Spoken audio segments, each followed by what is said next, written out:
So the courts are basically telling you guys they think that the White House's policies, the president's policies, are in some way against the law.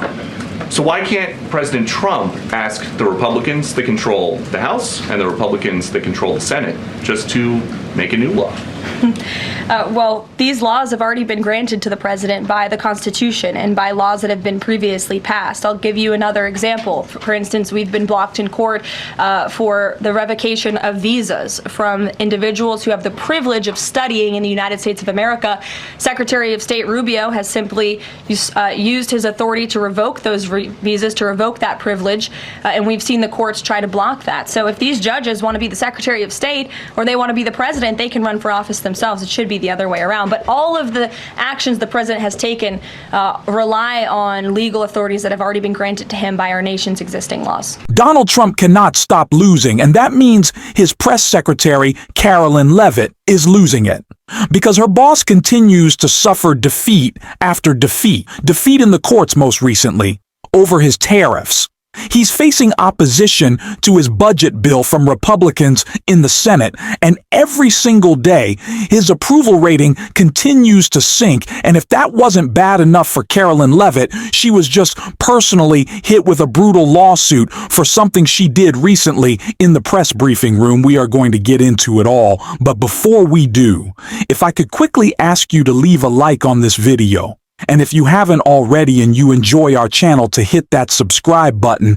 It goes a long way, and it really does mean a lot to me now. Before we get into the personal struggle that Carolyn Levitt is dealing with right now, I want to start with the political, and Jessica Tarlov broke that all down right here. And I'm also committed to the truth, Jesse. And the truth is that the Democrats are very unpopular, but so is a lot of what Donald Trump is doing. So in polling, Marquette, Fox News, all the goodies, he's down 16 on the economy, down 14 on foreign policy, 26 on handling tariffs, and 32 on cost of living.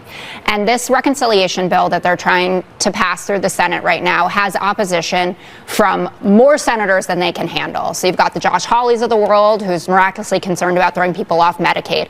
Rick Scott and Maria Bartiromo was raking him over the coals this morning about his views. Rand Paul, who has been talking about everything from how unconstitutional it is for Trump to be putting in these tariffs to how we're ballooning the deficit. Ron Johnson, Susan Collins, Jerry Moran. Those are a lot of senators that you've got to get on board. So if this is the big ticket item, right, this is the big marquee agenda piece that we're going to give tax cuts to the wealthy and we're going to take away food assistance and Medicaid, so we're hurting the poor to help the rich.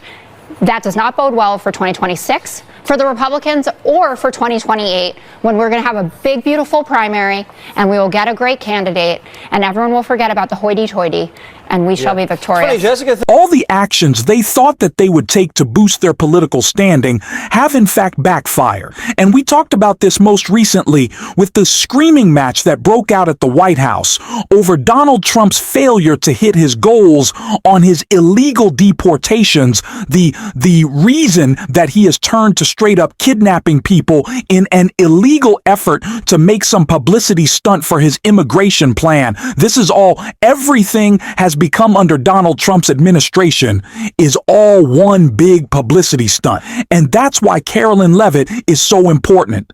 She is the front person to go out and lie on behalf of Donald Trump as his tariffs continue to fail, as all his plans backfire. And clearly, she's not doing too good of a job, at least. Certainly when it comes to talking about Donald Trump's budget bill, which Republicans more and more are coming out against, not just because of the increased deficit spending, but the way that it directly undermines the authority of our courts. But Carolyn Levitt, she tried to respond, and it didn't go too well.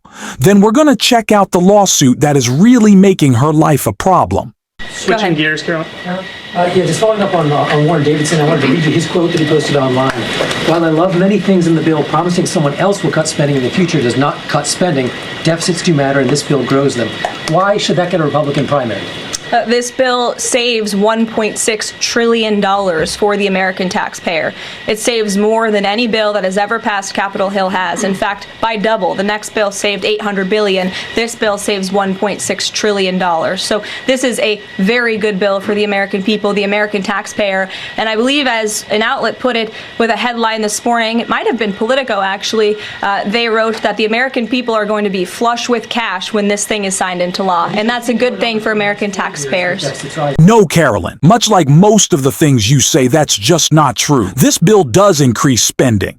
Increases deficit spending to levels we have never seen before for all these people who talk about how Republicans are budget hawks and they make the economy boom. Well, let's take a look at the last couple of Republican presidents. I think the complete opposite has happened. So can we get rid of that ridiculous notion, which even Republicans in the Senate are calling out? Ron Johnson said this bill was going to affect generations to come. Lindsey Graham, of all people, knocked the idea of kicking the can down the road and saying, well, we'll take care of spending cuts later in the future. Even he knows that that is not going to happen, and that's kind of the whole point, is that they know this is a big lie. It's the reason that they were voting on it at 1 a.m. It's the reason they rushed it so much. A Republican member of Congress admitted he didn't read the thing. How are you an elected official and you don't read the bills you're voting on? That is insane. But someone who will actually have to do some reading on a big old document that they were just served up is Carolyn Levitt, who, like I said, got hit with a brutal lawsuit. And I want to take a look at that. Right here, White House sued for abruptly halting services for deaf when Trump took office.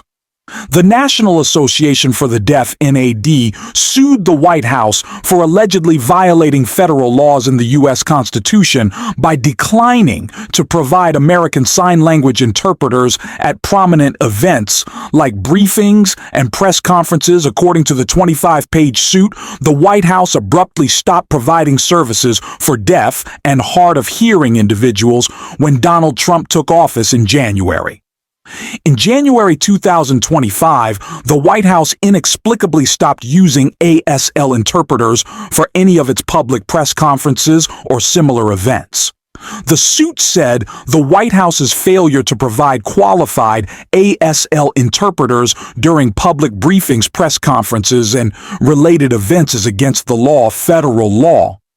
Unequivocally prevents discrimination against individuals with disabilities, and requires them to have meaningful access to the federal government's programs and services. Failing to provide ASL interpreters deprives deaf people of meaningful access to White House's press briefings.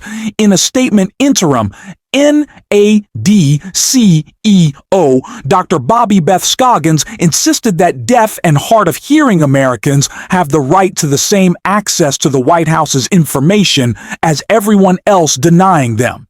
ASL interpreters is a direct violation of the right, and the NAD will continue to fight for their full inclusion in the democratic process. Such information must be provided not only through captioning, but also in American Sign Language.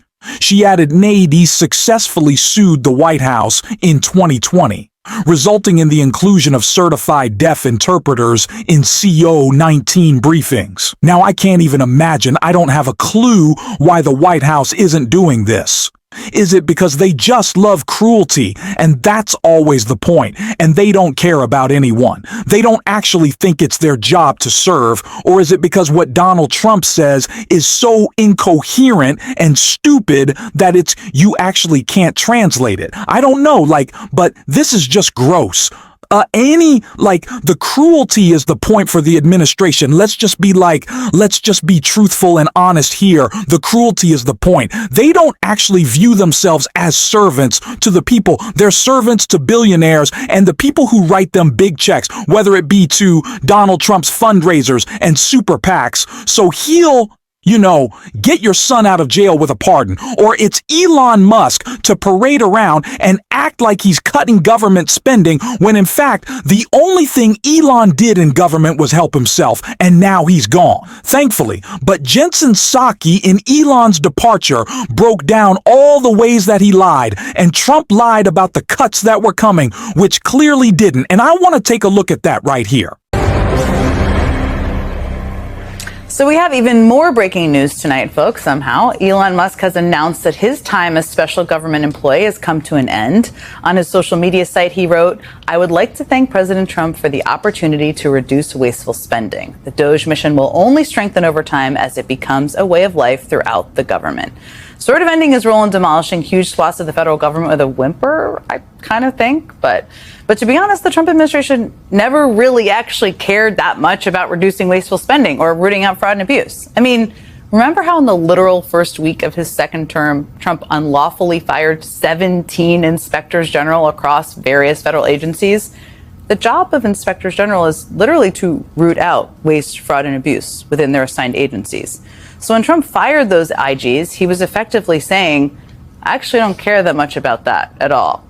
I mean, fast forward to today, and the Washington Post reports that some of the replacements Trump has picked to fill the empty IG roles come from deeply partisan, deeply shady backgrounds.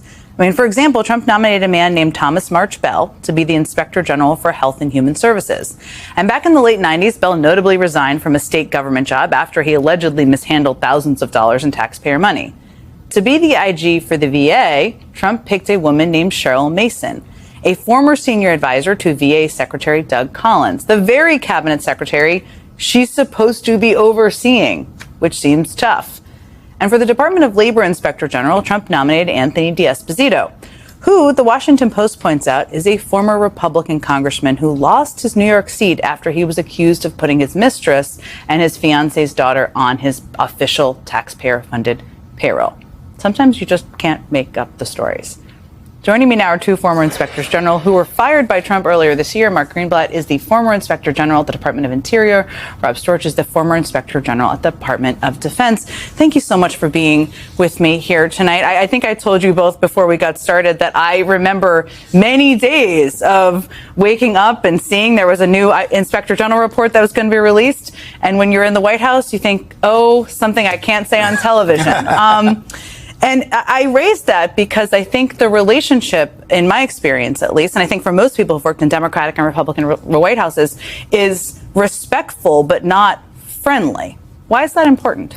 Well, you have to have some level of remove. Then an inspector general can't be buddy-buddy with everyone. We know that, we're sort of the skunk at the picnic. And that's something that we take very seriously, that we need to have some distance so that we can be independent, that we can call balls and strikes just like an umpire in baseball, and that our findings, our recommendations will be viewed in a credible way because we're not too close with either party.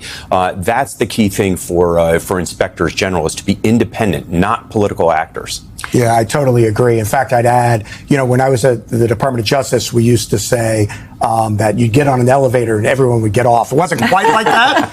It would be awkward on the elevator. It would be awkward on the elevator. But on the other hand, good leaders of whatever political persuasion, I think, appreciate it when people come to them, let them know about issues and concerns and give them an opportunity to address that. And in order to do that effectively, you can't be too close to the people that you're overseeing politically or otherwise. And because your responsibility, I think you probably would both see it, is to the American people and ensuring things are efficient and there isn't abuse of power or abuse of programs.